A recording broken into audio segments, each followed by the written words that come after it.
The reason I make my pesto with walnuts instead of the more traditional pine nuts is not only because walnuts are probably healthier — we're talking 20 times more polyphenols — but also because of a mysterious phenomenon known as PMS. No, not that PMS. Pine Mouth Syndrome, characterized by what has become my favorite word of the week, cacagousia, meaning a bad taste in your mouth. You can get it from heavy metal toxicity, seafood toxins, certain nutritional and neurological disorders, or from eating the wrong kind of pine nuts, termed pine mouth by the public.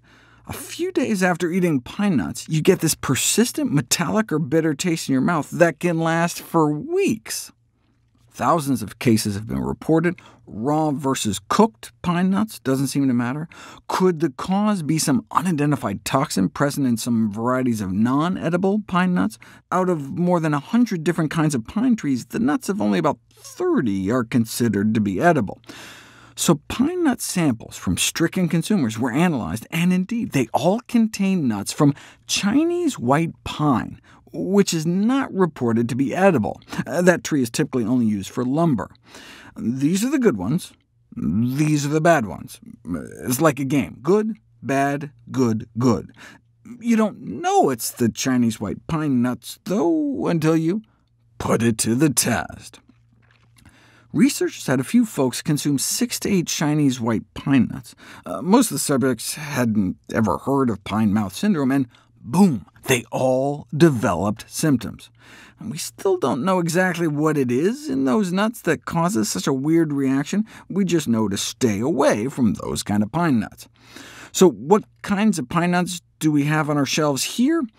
All kinds, apparently, including those associated with pine mouth. Good, good, good, bad, good. So, unsurprisingly, hundreds of cases have been reported in the U.S. as well. Most of the implicated nuts were reportedly labeled as originating from Asia, and in most cases, China. Europe actually did something about it and demanded China stop sending them toxic nuts, which they did in 2011. And this export restriction likely resulted in less being imported into the U.S. as well, given the decline in cases going into 2012.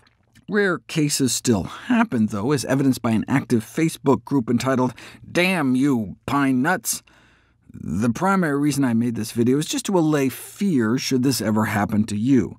Although there are no proven therapies, pine mouth syndrome appears to be benign and just goes away on its own.